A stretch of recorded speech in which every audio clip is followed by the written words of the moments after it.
بسم اللہ الرحمن الرحیم۔ السلام علیکم۔ سلطان صلاح الدین ایوبی رحمۃ اللہ علیہ کی جنگی فتوحات کسی سے ڈکی چپی نہیں۔ یورپی مورخین لکھتے ہیں کہ اس مرد مجاہد نے اپنی زندگی میں جتنی بھی سانسیں لی ان کا 80% جنگی فضاؤں اور تلواروں کے سائے تلے گزاریں۔ روز بروز بڑھتی ہوئی جنگی فتوحات کے پیش نظر سلطان صلاح الدین ایوبی رحمۃ اللہ علیہ نے اپنے فتح کیے گئے مختلف ملکوں اور مختلف شہروں میں اپنے وزیروں کو بادشاہ کا عہدہ دے کر وہاں پر تعینات کرتے تھے تاکہ وہ مقامی رعایا کا خیال رکھ سکیں اور حقائق سے سلطان صلاح الدین ایوبی رحمۃ اللہ علیہ کو آگاہ کر سکیں۔ جب سلطان صلاح الدین ایوبی نے حلب شہر کو فتح کیا تو وہاں پر ایک نیک اور برگزیدہ وزیر کو تعینات کر دیا، کیونکہ یہ وزیر بہت پرہیزگار تھا اور عین اسلامی تعلیمات کے مطابق زندگی گزارتا تھا اور ہر بات میں اسلامی تعلیمات کو پہلے رکھتا تھا۔ سلطان صلاح الدین ایوبی رحمۃ اللہ علیہ نے ایک وزیر کو اس جگہ کا نگران یعنی کہ بادشاہ مقرر کر دیا تاکہ وہ اس سلطنت کا خیال بھی رکھے اور اس کے بارے میں سلطان کو گاہ بگاہ آگاہ بھی کرتا رہے۔ ابھی تھوڑا ہی عرصہ گزرا تھا کہ یہ وزیر جسے حلب شہر کا حکمران بنایا گیا عیاشیوں میں پڑ گیا۔ بظاہر تو یہ نماز روزہ رکھتا لیکن جہاں برائی کا موقع ملتا درگزر نہ کرتا۔ اس کے ارد گرد خوشامدی وزیروں کا ٹولہ روز بروز بڑھتا گیا۔ یہ خوشامدی وزیروں کا ٹولہ اسے بس خدا نہیں کہتے تھے، باقی ہر لحاظ سے اس کی تعریفوں کے پل باندھتے نظر آتے تھے۔ وقت گزرتا گیا اور یہ وزیر اس سلطنت کا ظالم بادشاہ بن گیا۔ ایک جاسوس نے سلطان صلاح الدین ایوبی رحمۃ اللہ علیہ کو خبر دی کہ آپ نے جس وزیر کو حلب شہر کا نگراں بادشاہ بنایا تھا وہ اسلام سے ہٹ کر خوشامدیوں میں بیٹھ گیا ہے اور اسلامی تعلیمات سے روز بروز دور ہوتا جا رہا ہے۔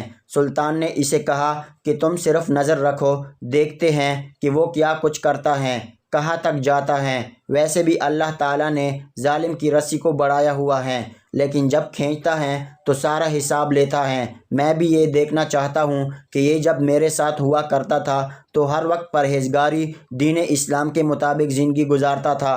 اگر اب اس کو اللہ تعالیٰ نے 4 دن کے لیے بادشاہ بنایا ہے تو وہ کیا کیا گل کھلاتا ہے۔ ویسے بھی اللہ تعالیٰ خوب جانتا ہے اور وہ انہی لوگوں میں سے اس کے سامنے ایک نیک دلیر اور ذہین آدمی سامنے لائے گا جو حق کو حق اور جھوٹ کو جھوٹ کہے گا۔ یہ نگران بادشاہ ظالم ہونے کے ساتھ ساتھ خود کو خوب عقل مند سمجھتا تھا۔ وہ اکثر بہانوں سے عوام پر طرح طرح کے ٹیکس لگا دیتا تھا۔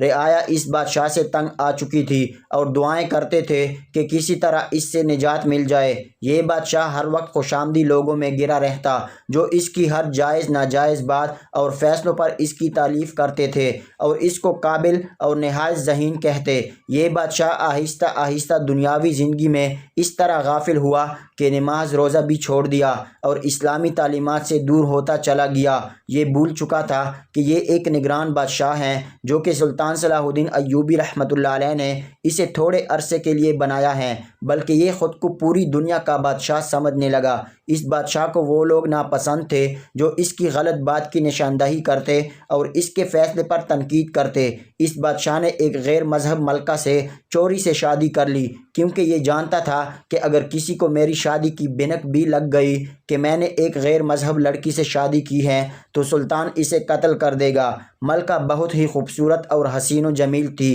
اس بادشاہ کے ایک وزیر کا ملکہ کے ساتھ چکر چل رہا تھا۔ سب درباری جانتے تھے، لیکن ملکہ کے ڈر سے تو کوئی بادشاہ کی خوشامدی کی وجہ سے بادشاہ کو نہیں بتانا چاہتے تھے، اور اسی وجہ سے کئی سالوں سے ملکہ وزیر کے ساتھ رنگ ریلیاں منا رہی تھی۔ اور ان سب سے ہٹ کر ان لوگوں میں ایک مشیر بھی تھا جو بادشاہ کے شروع سے ہی سلطان صلاح الدین ایوبی رحمۃ اللہ علیہ نے لگایا تھا کہ یہ مشیر اس نگران بادشاہ کی حرکات و سکنات سے سلطان کو آگاہ کر سکے۔ یہ مشیر بھی اسی دربار میں موجود تھا۔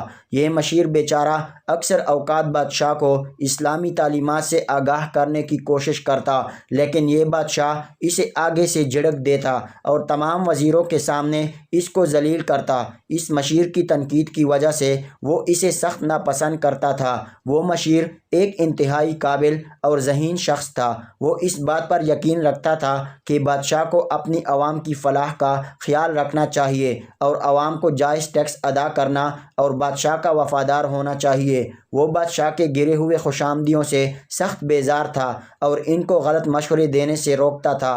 یہی وجہ تھی کہ وہ سب اسی موقع کی تلاش میں رہتے ہیں کہ اس مشیر کو بادشاہ کے سامنے ذلیل کر سکیں، اور پھر وہ دن بھی آ گیا جب ان لوگوں کو موقع مل گیا۔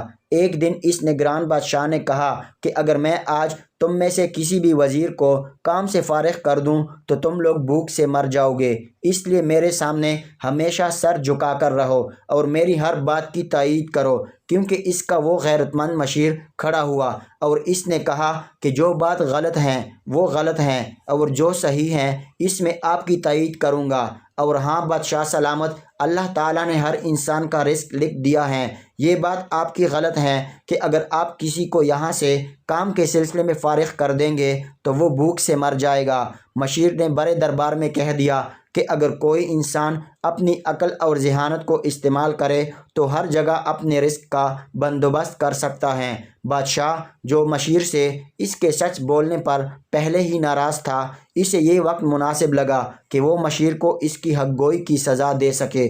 اس نے کہا کہ تمہیں اپنی بات کی سچائی ثابت کرنی ہوگی، اور حکم دیا کہ اسے گھوڑوں کے استبل میں بند کر دیا جائے۔ اسے کوئی تنخواہ نہیں ملے گی اور استبل سے باہر جانے کی بھی اجازت نہیں ہوگی۔ وہ 1 ماہ میں 1000 سونے کے سکے اپنی عقل اور ذہانت کو بروئے کار لا کر خزانہ میں جمع کرائے، بصورت دیگر اس سے شاہی عہدہ واپس لے لیا جائے گا۔ بادشاہ کے اس غیر منصفانہ فیصلے پر مشیر بڑا دل برداشتہ ہوا، مگر ہمت نہ ہارا۔ اس نے بادشاہ سے درخواست کی اور کہا کہ اسے اپنا وزنی کنڈا ساتھ لینے کی اجازت دی جائے، جو بادشاہ نے منظور کر لی۔ مشیر کو استبل میں بند کر دیا گیا۔ مشیر نے گھوڑوں کی خوراک کا وزن کرنا شروع کر دیا۔ پہلے تو استبل میں کام کرنے والوں نے سوچا کہ شاید مشیر کا دماغ چل گیا ہے۔ پھر انہوں نے مشیر سے خوراک کے وزن کرنے کا سبب پوچھا تو مشیر نے کہا، بادشاہ سلامت نے اس کی ڈیوٹی لگائی ہے کہ معلوم کیا جائے کہ گھوڑوں کو پوری خوراک دی جا رہی ہے یا نہیں۔ یہ سن کر استبل کے ملازمین پریشان ہو گئے، کیونکہ وہ گھوڑوں کی خوراک کا ایک بڑا حصہ چوری کر کے بازار میں فروخت کر دیتے تھے۔ انہوں نے مشیر کی منت سماجت شروع کر دی اور کہا کہ بادشاہ کو کچھ نہ بتائیں، اس کے بدلے مشیر جو کہے وہ رقم ادا کرنے کو تیار ہیں۔ اسی طرح مشیر نے 1 ماہ میں سونے کے 1000 سکے ان سے حاصل کیے اور خزانے میں جمع کروا دیے۔ ادھر بادشاہ نے مشیر کی یہ بات ماننے سے انکار کر دیا کہ اس نے یہ رقم استبل سے کما کر خزانے میں جمع کروائی، بلکہ الٹا مشیر پر الزام لگایا کہ اس نے یہ رقم باہر سے اکٹھی کر کے خزانے میں جمع کروائی ہے اور اس کی آنکھوں میں دھول جھونک رہا ہے۔ لہٰذا مشیر کو دریا پر ایک جھونپڑی میں بند کرنے کا حکم دے کر اور اس سے کہا کہ اس دفعہ 2000 سونے کے سکے 1 ماہ میں سرکاری خزانے میں جمع کروائے، بصورت دیگر اس کی گردن اڑا دی جائے گی۔ مشیر کے پاس بادشاہ کی بات ماننے کے سوا کوئی چارہ نہیں تھا، چونکہ یہ حق پر تھا۔ اسے یقین تھا کہ اللہ تعالیٰ اس کا ساتھ ضرور دیں گے۔ اللہ کا نام لے کر اس نے دوبارہ ایک بڑا ترازو ساتھ لینے کی اجازت مانگی، جو منظور کر لی گئی۔ مشیر نے دریا پر اپنے ترازو سے پانی کا وزن کرنا شروع کر دیا۔ کشتی بانوں نے اس کا سبب دریافت کیا تو مشیر نے ان سب کو بتایا، بادشاہ سلامت نے اس کی ڈیوٹی لگائی ہے کہ جو کشتی بان زیادہ سواریاں کشتی میں سوار کرتے ہیں اور اسی طرح لوگوں کی جانوں کو خطرے میں ڈالتے ہیں تو ان کے بارے میں آگاہ کریں، تاکہ بادشاہ انہیں سخت سزا دے سکیں۔ چونکہ تم سب سواریاں اٹھاتے ہو، اس لیے سزا کے لیے تیار رہنا۔ تمام کشتی بان وزیر سے معافی مانگنے لگے اور آخر یہ بات طے پائی کہ وہ سب کشتی بان مل کر ماہ کے آخر تک مشیر کو 2000 سونے کے سکے دیں گے اور آئندہ زیادہ سواریاں نہیں اٹھائیں گے۔ 2 ماہ کے بعد کشتی بانوں نے 2000 سونے کے سکے مشیر کو دے دیے، جو اس نے سرکاری خزانے میں جمع کروا دیے۔ 2 ماہ کے بعد مشیر کو بادشاہ کے دربار میں پیش کیا گیا۔ مشیر اس دفعہ بہت خوش تھا کہ اس نے اپنی عقل اور دانشمندی سے بادشاہ کے 2000 سونے کے سکے ادا کر دیے ہیں، اور بادشاہ ضرور اس کو خوش ہو کر مشیر سے ترقی دے کر وزیر بنا دے گا۔ جب بادشاہ کو پتہ چلا کہ وزیر اس بار بھی کامیاب ہو گیا تو وہ دل ہی دل میں غصہ کرنے لگا۔ یہ مشیر اسے دوبارہ دربار میں شرمندہ کرنے کے لیے آ گیا ہے، اس لیے اس نے اپنے ایک خوشامدی جو مشیر سے نفرت بھی کرتا تھا اس کو اشارہ کیا اور قریب آئے، اور جب خوش آمدی بادشاہ کے قریب آیا تو بادشاہ نے اس کے کان میں کہا، اس مشیر کو فصیل سے دھکا دے دو تاکہ اس کی صورت ہمیں دوبارہ نہ دیکھنی پڑے۔ دوسری طرف وہ جاسوس دوبارہ سلطان صلاح الدین ایوبی رحمۃ اللہ علیہ کے پاس حاضر ہوا اور کہنے لگا کہ فلاں مشیر نے بادشاہ کو 2 دفعہ غلط ثابت کیا اور بادشاہ اس پر غصہ نکالنے کے لیے اسے جان سے مارنے کی کوشش کر رہا ہے۔ سلطان نے کہا، تم پہنچو، میرا ایک وزیر سارے معاملات کو آ کر سنبھالے گا۔ سلطان صلاح الدین ایوبی رحمۃ اللہ علیہ نے علی بن سفیان کو اس بادشاہ کی طرف وزیر بنا کر بھیج دیا تاکہ سارے معاملے کو صحیح طریقے سے حل کریں۔ دوسری طرف اس خوشامدی بادشاہ کا وزیر اس مشیر کو قتل کرنے کی غرض سے فصیل پر لے گیا۔ جب مشیر فصیل پر پہنچا تو اس نے خوشامدی سے کہا، میری عقل اور دانشمندی مجھے دکھا رہی ہے کہ تم مجھے اس فصیل سے دھکا دینے والے ہو، لیکن ایک بات یاد رکھنا، جب کوئی بادشاہ اہل علم کو اپنے دربار سے یوں رسوا کر کے نکالتا ہے تب اس کے تخت و تاج کے دن گنے جا چکے ہوتے ہیں۔ وزیر نے مشیر کی بات کو ختم کرنے سے پہلے ہی فصیل سے دھکا دینے لگا تو اچانک علی بن سفیان نے حکم دیا کہ رک جاؤ۔ جب اس نگران بادشاہ کی نظر علی بن سفیان پر پڑی، چونکہ وہ نگران بادشاہ علی بن سفیان کو اچھی طرح جانتا تھا، تو یہ بادشاہ علی بن سفیان کو ہی سیدھا ہو گیا اور کہنے لگا، تم ہوتے کون ہو یہاں پر حکم چلانے والے؟ یہ میرا اور میرے اس دغاباز مشیر کا معاملہ ہے، تم یہاں سے چلے جاؤ۔ علی بن سفیان نے پوچھا، تم اسے کیوں مارنا چاہتے ہو؟ یہ نگران بادشاہ بولا کہ یہ مجھے دھوکہ دے رہا ہے، پہلے اس نے مجھے اس طرح دھوکہ دیا، پھر دوبارہ اس نے سارا واقعہ سنایا کہ یہ دوبارہ اب میری آنکھوں میں دھول جھونک رہا ہے۔ یہ میرے ان وزیروں سے پیسے اکٹھا کرتا ہے اور سرکاری خزانے میں جمع کروا دیتا ہے، جبکہ مجھ سے جھوٹ بولتا ہے اور مجھے گمراہ کرنے کی کوشش کرتا ہے۔ اتنے میں سلطان صلاح الدین ایوبی رحمۃ اللہ علیہ بھی وہاں پہنچ گئے۔ سلطان کو دیکھ کر اس نگران بادشاہ کی ہوا ٹائٹ ہو گئی اور جھک کر کہنے لگا، سلطان معظم، یہ مشیر انتہا درجے کا جھوٹا ہے، اس مشیر سے عہدہ بھی چھین لیا جائے اور اس کی گردن اتار دی جائے، کیونکہ یہ انتہا درجے کا جھوٹا، مکار اور دغاباز مشیر ہے۔ سلطان صلاح الدین ایوبی رحمۃ اللہ علیہ نے اس بادشاہ سے کہا کہ ایسا ہی ہوگا، آج عہدے سے بھی فارغ کر دوں گا اور سر بھی کاٹ دوں گا۔ جب سلطان کی نظر اس مشیر پر پڑی تو وہ انتہائی اطمینان اور آرام و سکون سے کھڑا تھا، بغیر کسی فکر کے، پریشانی کے۔ دوسری طرف یہ نگران بادشاہ بہت خوش ہوا کہ سلطان آج اس سے عہدہ بھی لے لے گا اور اسے قتل بھی کر دے گا۔ وہ بہت خوشی کا اظہار کر رہا تھا۔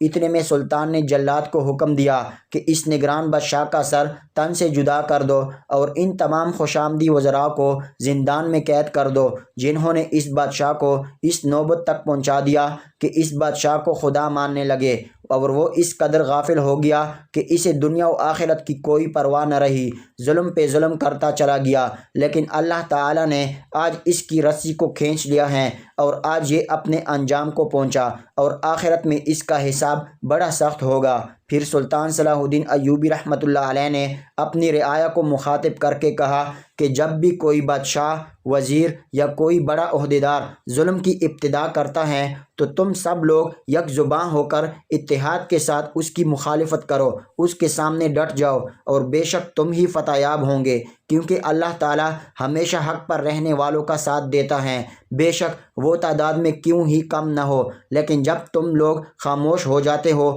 تو یہ فلاں کا مسئلہ ہے، تم اس آگ کا انتظار کر رہے ہوتے ہو جب تمہارے ہمسائے میں لگی ہوتی ہیں اور تم اسے بجھاتے نہیں، یہاں تک کہ وہ تمہارے گھر میں بھی لگ جاتی ہیں، اور پھر وہ تمہارے ہمسائے اور تم سب کو ایک ایک کر کے اپنی لپیٹ میں لے لیتی ہیں اور تم سب کو برباد کر دیتی ہیں۔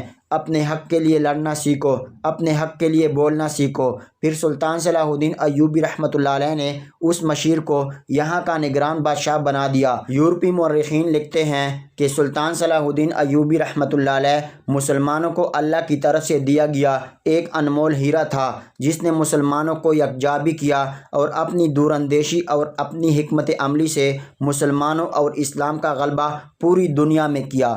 دعا ہے کہ اللہ ہم سب کو آخرت کی تیاری کرنے کی توفیق عطا فرمائے۔